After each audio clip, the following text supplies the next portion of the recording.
To Kill a Mockingbird, video 29. Well, let's get some review, right?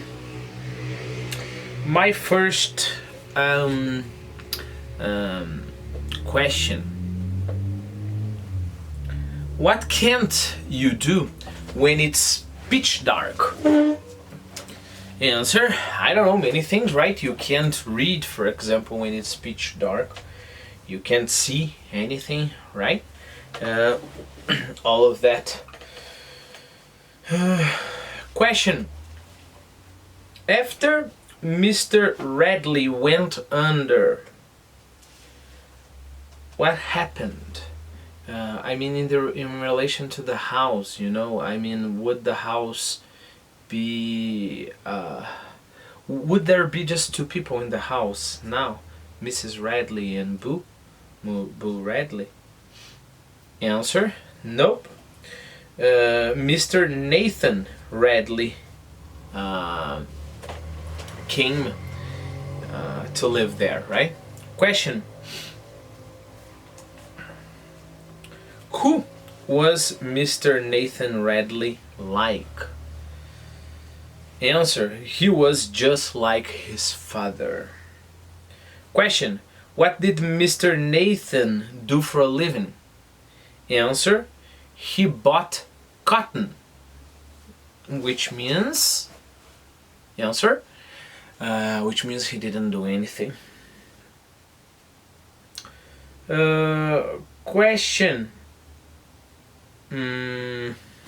Sorry, I lost my questions. Question. How? According to Jim, okay? According to Jim, how did Boo walk? Answer, he slid his feet. Slid is the past of? Answer, slide.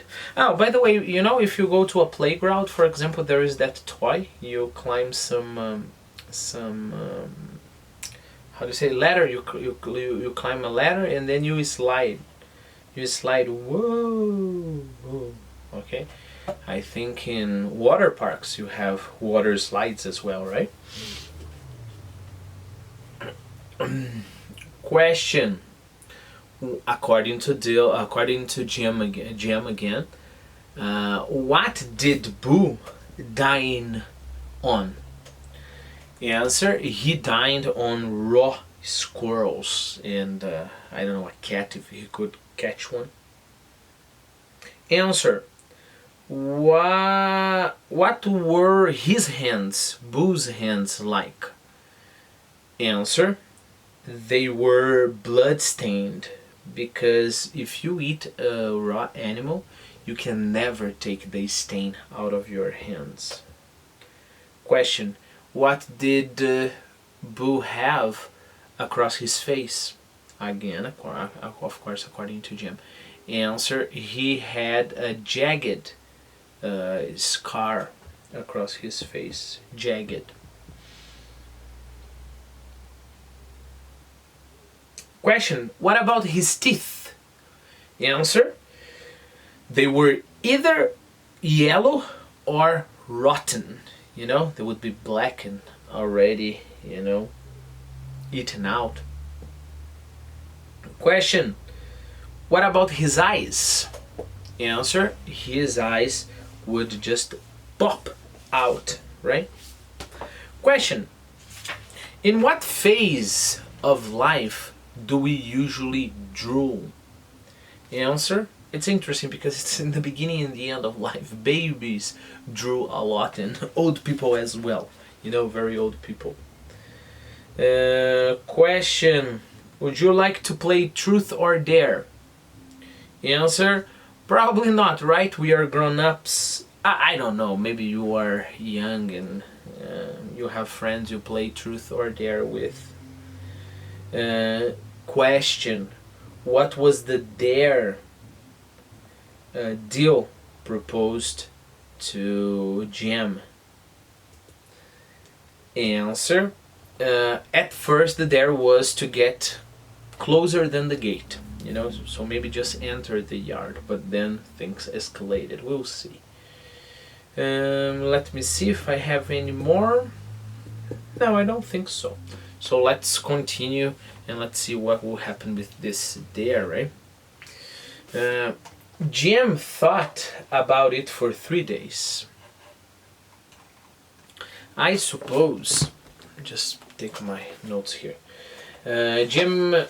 Sorry, I'm lost here. Jim thought about it for 3 days. I suppose he loved honor more than his head, for they'll wear him down easily. You know, wear, of course, is the past of wear, and wear down in many situations is the same thing as wear out, okay? But I have a very nice meaning for wear down here, and then we can get to know how did, or what does the narrator mean when she says that they'll wear Jim down easily. I think I'm going to continue and then I'll read the definition again later, so you will get to guess, you know, you get to infer. So how did Dill wear Jim out? He started, you know, saying again and again some things. First he said, "You're scared," Dill said the first day. "Ain't scared, just respectful," Jim said. The next day, Dill said, "You're too scared even to put your big toe in the front yard." Jim said he reckoned he wasn't. He'd passed the Redley place every school day of his life. Of course I'm not afraid. I passed the front yard every school day. "Always running," I said. This is the narrator saying to her brother, right? But Dill got him on the 3rd day. Okay, so Dill finally wore him down. Take a look. Wear down.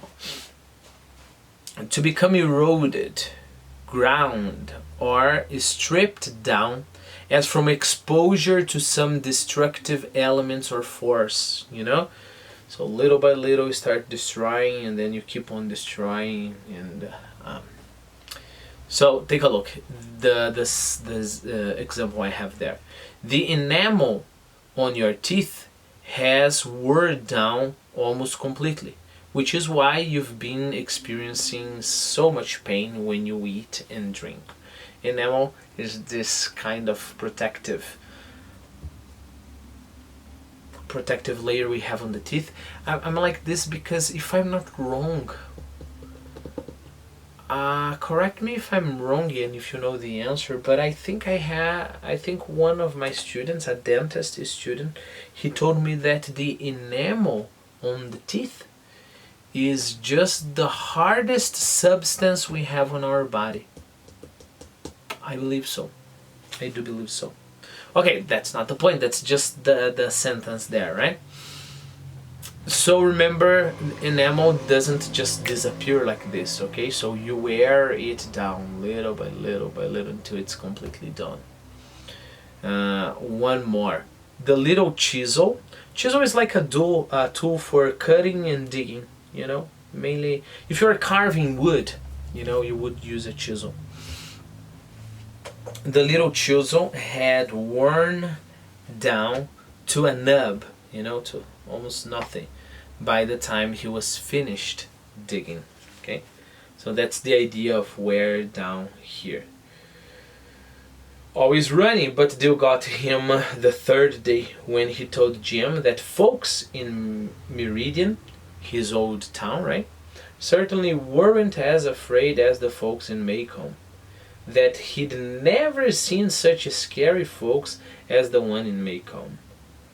This was enough to make Jill march to the corner, where he stopped and leaned against the light pole, watching the gate hanging crazily on its homemade hinge. Hinge, you know, if you have a door, there will be something attaching the door to, you know, to whatever the door is attached to, you know, so it goes like this, you know, so the door can do like that. So there was a homemade hinge that would allow the gate to open and close. I hope you've got it thought your head sorry, I hope you've got it through your head that he'll kill us, each and every one, Dill Harris, said Jim when we joined him. Don't blame me when he gouges your eyes out. You started it, remember. When you gouge eyes out, I don't know, imagine you get a spoon, alright? Regular spoon. And then you put the spoon right here and you just kind of dig into the skull and then you gouge the eye out. You got the image, right? So when he gouges your eyes out, remember you started it. You are still scared, murmured Dill patiently. Jim wanted Dill to know once and for all that he wasn't scared of anything. It's just that I can't think of a way to make him come out without him getting us. Besides, Jim had his little sister to think of. When he said that, I knew he was afraid. Jim had his little sister to think of the time I dared him to jump off the top of the house. If I got killed, what become of you? He asked. Then he jumped, landed unhurt, and his sense of responsibility left him until confronted by the Radley place. Okay, what is the idea here? What does that incident have to do with what is going on and the sister? Can you try to figure it out? Answer, look, at that time, you know, the sister dared him, right? I dare you jump from the top of the house. The guy was so afraid that he needed to find an excuse. And the excuse was, no, I have to take care of you. You know, you're my little sister. And of course, that's kind of absurd. He doesn't care so much about his sister, right? And then he jumped, he didn't get hurt, and then of course he just forgot the whole story. He would never think about caring for his sister again. He's just, worried about caring for his sister now because there is, this imminent danger. So take a look. When he said that, I knew he was afraid. Jim had his little sister to think of the time I dared him to jump off the top of the house. If you got killed, what'd become of you? He asked. Then he jumped, landed unhurt. He didn't get hurt from jumping. And his sense of responsibility left him. He was not worried about his sister anymore until confronted by the Radley place. You gonna run out on a dare? Asked Dill. If you are, then... Dill, you have to think about these things, Jim said. Let me think a minute. It's sort of like making a turtle come out. He's planning not only, remember at this point they are planning not only on entering the yard, they're planning on making Boo come out. That's the point there, right? They are planning on making Boo come out. So he said, no, it's just like making a turtle come out. We have to plan that. It's not as easy as that. How's that? Asked Dill. Strike a match under him. Strike a match, so imagine there is the turtle, the head of the turtle is inside the shell, right? So how can you make, according to Jim, make the turtle come out? You just get the turtle here and then you strike a match. You know a match, right? To make fire. If you're smoking, you can use a lighter, alright, or a match, and then you strike a match. You strike a match under the turtle.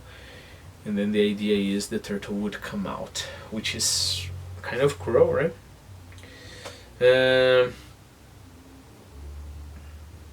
Strike a match under him, he's saying, under the turtle if you want to make the turtle come out. I told Jim if he set fire to Radley house, I was going to tell Atticus on him. Okay? Because if you're going to strike a match, are you going to strike a match under the house and burn the house down so that Boo can come out? People, I really like this expression, tell on, okay? Tell on him. Okay, I'll tell on you. I'll tell on you, you're doing something wrong. The boss, for example, doesn't know, and I will go there and I'll talk to the boss. So I will tell on you.